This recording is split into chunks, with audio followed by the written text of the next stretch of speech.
So this is my second video in the Applied Physics series. In this video I'm going to talk about the first law of thermodynamics. I'm going to follow this video up with another one looking specifically at the different engine cycles and how real cycles compare to the ideal ones.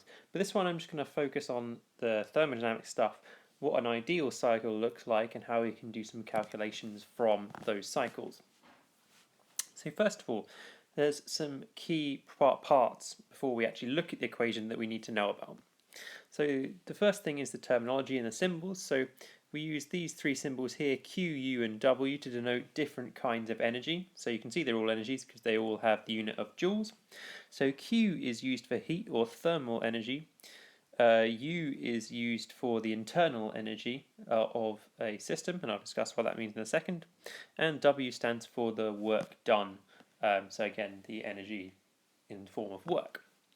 So let's take a look at some of these. So what is internal energy? So essentially it's the energy of all the particles in a system. So if you have a gas, all the gas particles have kinetic energy, and the internal energy of a gas would be the sum of all of the kinetic energies. And in the thermal physics part of Unit 5, you'll have looked at how you can actually calculate that and how it relates to temperature. So if you don't remember that, it's well worth looking that sort of stuff up before we move on to this, because that's going to be knowledge I'm assuming that you're going to have. Okay, so what is the first law of thermodynamics? So in terms of where it comes from, it's a conservation of energy type equation. So all of the equations you come across in physics and engineering essentially are referring to a conservation law, whether it be energy, charge, momentum, something like that. This is a conservation of energy, but it's in the specific context of heat and thermal types of energy. So in terms of the worded version, the change in internal energy of a system is equal to the heat energy added to the system minus the work done by the system. And the mathematical equivalent of it is shown here. So the change in internal energy, delta U, is the heat energy added, Q, subtract the work done. So what sort of scenario would you be using this? So say we had a system that with a plunger or a piston or something like that, and what we do is we add some heat to it, so there's a heat input, and as a result of that this piston moves up to a new location here.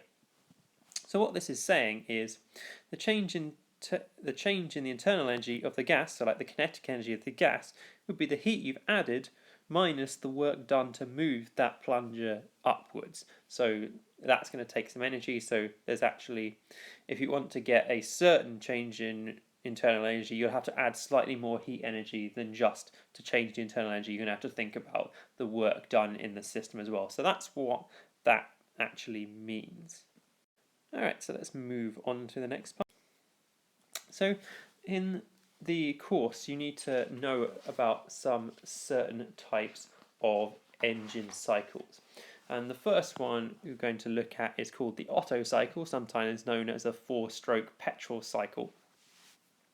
So these are all on a PV diagram, and in this one I'm going to look specifically at the ideal one. I'll discuss in a later video how real ones are different, but we need the ideal one first of all. So it looks something like this.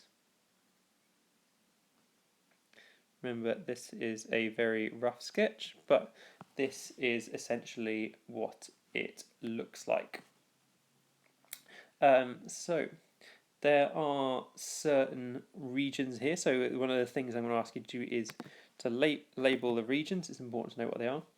So in this one you can see that the volume is decreasing. So I think it's fairly simple to understand that this one is the compression phase, and so conversely this one is known as the expansion phase, going down again after the compression phase, and this phase in here is known as the ignition phase. So this is when you actually provide a spark or a flame or something, and you actually then have ignited the gas fuel mixture that's inside your engine. And then in terms of the last part, we're looking at how you can calculate the work done during a full cycle. So work done is calculated by looking at this, and then so between the different volumes. So what you'll see is actually this is the area under the graph. So the work done to compress it would be the area under the compression section, and the amount of energy you get out of it would be the area under the expansion, and the work done during a full cycle will be the difference between those. So that's essentially represented by the area in here. So the work done during a full cycle will be the difference of the two areas, which is the area inside the full loop there. Okay, so that's the petrol cycle. So the diesel looks slightly differently due to the different properties of diesel. So diesel is slightly harder to actually combust, so the cycle looks a bit different. So let's have a look at that. So in terms of the diesel cycle, instead of the ignition blazing vertical, it actually looks like this. So it's slightly different. So we've still got the same parts on the diagram. So we've still got your you've still got the compression, you've still got your expansion, and you've still got your ignition sections here. But the key change is that the ignition section is now horizontal at constant pressure rather than being at constant volume like it was in the petrol cycle. And that's an important distinction to make. And this comes about because diesel is actually harder to vaporize. And this is an adjustment you have to make this work. So we've labeled the donut, so indicate, ooh, blimey. First of all, we're looking at diesel. Teaches me off for copy and pasting. And then we want to calculate the work done during the compression phase. So that would be the area under the compression phase. So instead of the work done by the cycle, which it was before, we're just in that. So that's the amount of work you'd have to essentially put into your system to compress the gas to get it to the sort of pressure that you want before you combust it. So that would be that area in this case. Okay, so those are some cycles. So those are your diesel and your petrol cycle, essentially. So let's take a look at how we describe different parts of that cycle. So there are some key terminology you have to know to describe various changes that you will encounter. So the first is called an isothermal. So iso just means the same, essentially. So an isothermal is a process that occurs at constant temperature, so you have the same temperature throughout. Isobaric, like you might have heard of pressure being measured in bars, so that's telling you it's constant pressure. Isochoric means it's at constant volume. And adiabatic, the last one, is to do with heat exchange. So if it's an adiabatic process, that means no heat is being lost to the surroundings, or the surroundings aren't heating the system in any way. So it's not constant temperature, pressure, volume, or anything like that. It's no heat exchange, and that's a very common thing to occur in an engine cycle. So actually, let's have a look what each of these looks like on your diagram. So let's do some simple ones first. So isobaric, which means constant pressure. So this is your isobaric line because it's a constant pressure, and then isochoric would just be constant volume. So that would look like this. And then we're going to do your other two. So your isothermal typically looks like this.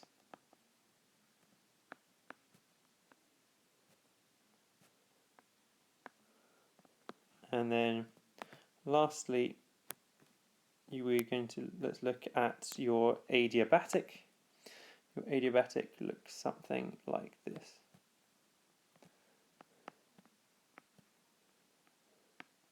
Okay, so in terms of trying to explain the shapes of those graphs, we actually need to go back up to the definitions and actually look at describing the relationship mathematically, and then you can see why we get those shapes.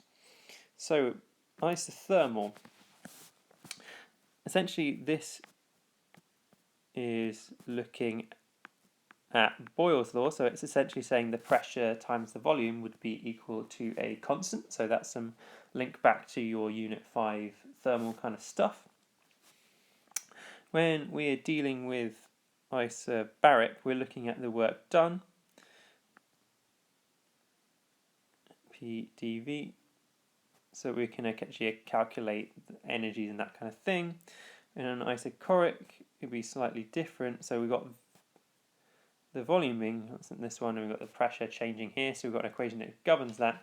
And then finally, looking at an adiabatic, it's similar to the isothermal, but actually you've got your volume raised to a power in this case, which is why it ends up looking different on your graph to your isothermal. So if we look down here, the isothermal and the adiabatic are a very similar shape, and that's why we've got this gamma factor that makes them slightly different, and that accounts for the fact that there's no energy exchange between the system and the surroundings. And sometimes in questions you're asked to prove that something is isothermal or isobaric or whatever, and that's about linking to these equations. So if you're just showing that something is isothermal, you should be able to demonstrate that PV is a constant, or if you want to show it's adiabatic, you need to find out that there's a constant gamma factor and a constant there as well. So those are some sort of things you'd be typically asked to do with this information. Okay, so let's have a look at some example questions. Okay, so we've got a diagram showing an engine cycle. It doesn't say whether it's a diesel or a petrol, but the this region at the top here would indicate it's probably some kind of diesel, but it doesn't actually matter for this question. We're dealing with an ideal gas, so you should know what ideal gas means, so the assumptions that you're making there. So we've got A to B, so that's this cycle going along here at the bottom, is isothermal, so temperature is not changing, and we've been told pressures and volumes, so this is almost certainly going to lead to a question to prove that it's isothermal. We've got a constant pressure, and we've got essentially heat addition, so that's telling me we're going to be using the first law of thermodynamics. And we've got an adiabatic expansion going from C to A, so that's this one here. So we're essentially going to be PV and a gamma factor I'd expect to appear later on. Okay, so first thing, show that process A to B is isothermal. So if the pressure times volume should be a constant, that should mean that the pressure originally and the volume initially should be equal to the pressure finally times the volume afterwards. So what you need to do is calculate both of those two different things and see what they come out with. So V1, V1, if we put the numbers into there,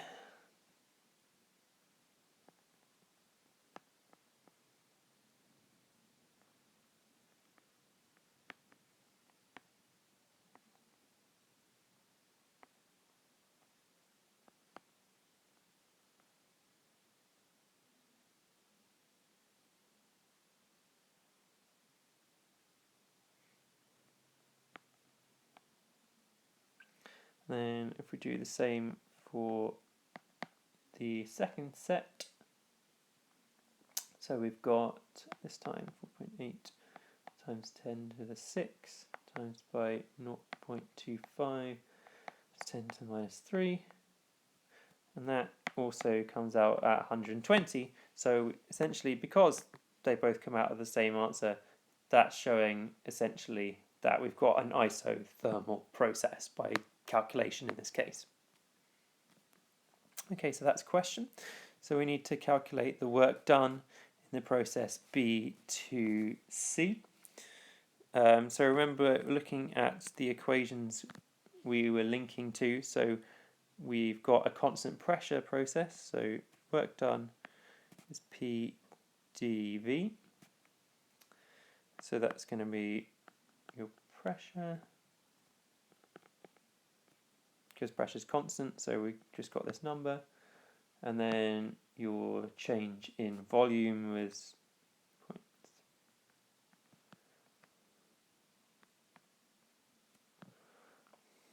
then obviously remembering to times 10 to the minus 3, and that comes out as 67 joules there. Going through the usual checks, got our unit because it's a work done, so it's an energy, 2 sig figs, that all matches up, sounds good. Okay, so let's move on to the next question. Okay, so we need to complete a table by applying the first law of thermodynamics. So let's first of all write what that is. So your change in internal energy is going to be your Q minus W, which has been really quite friendly to you. So let's have a look at the different processes that we've got going on. So first thing, let's link to the previous question. Remember, we just calculated the work done in the process BC was 67. So we're going to do 235 minus 67 gives you 168 for your process B to C, because it's the difference between those numbers. And if we look back at the original description, C to A was an adiabatic change, which means there's no heat exchange, so that would be a 0 there because we're not adding or removing any heat, which would make the change in internal energy this number here. So 0 minus 168 would give you minus 168. Then, so finally we need to look at process A to B. So we've got that is an isothermal process. So if the thermal energy doesn't change, you're not going to change the internal energy of your gas. So that's just linking back to your thermal physics. So that makes that 0.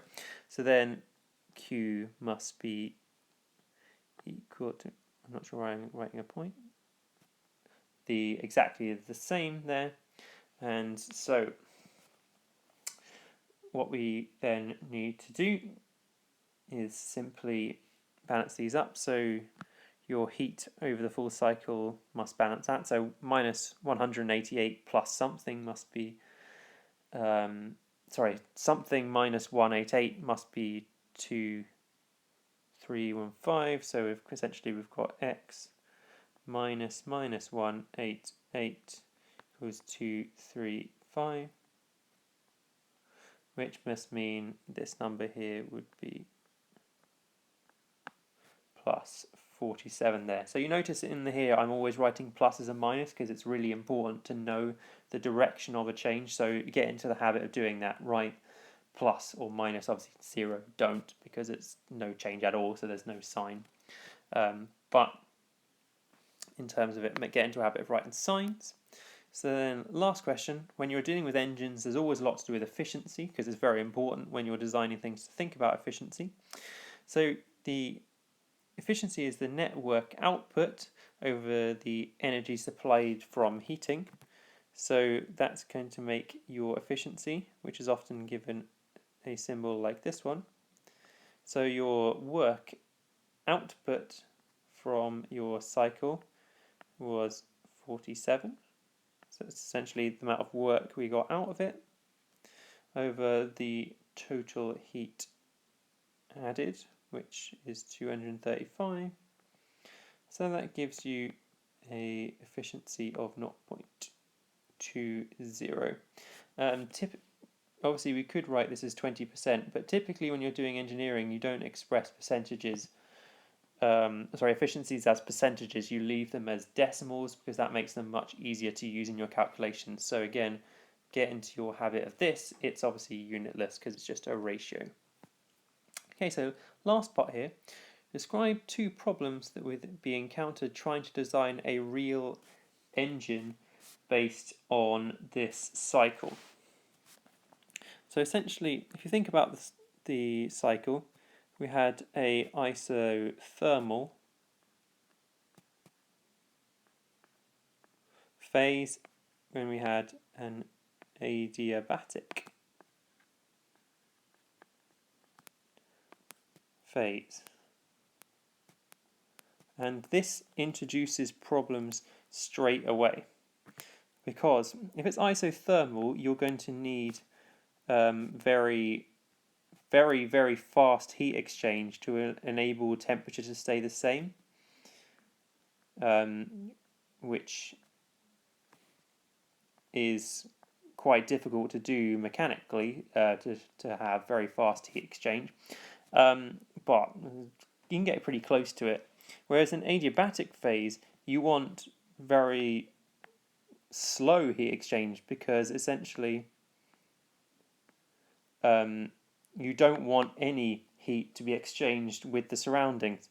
So you've got to design a engine to give you this cycle, which has both very fast heat exchange to make sure that you stay at the constant temperature, so it can give off heat or it can take in heat energy to make sure it stays at the same temperature.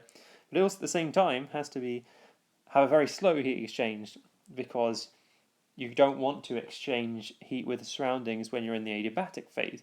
So actually, this process is basically almost impossible to design a engine for, because you can't design something to have both very fast heat exchange and very slow at the same time with the same equipment. So actually, this is very difficult to do in a real scenario, and you just have to get the best of both worlds essentially with your system, which is what we'll get when we actually move on to look at heat engines. So it's important to be aware of the practical realities of these different systems and what they mean for the design, because then you realize it's pretty much impossible to make a perfect one, which is why we don't have real cycles. We have real cycles, not these ones.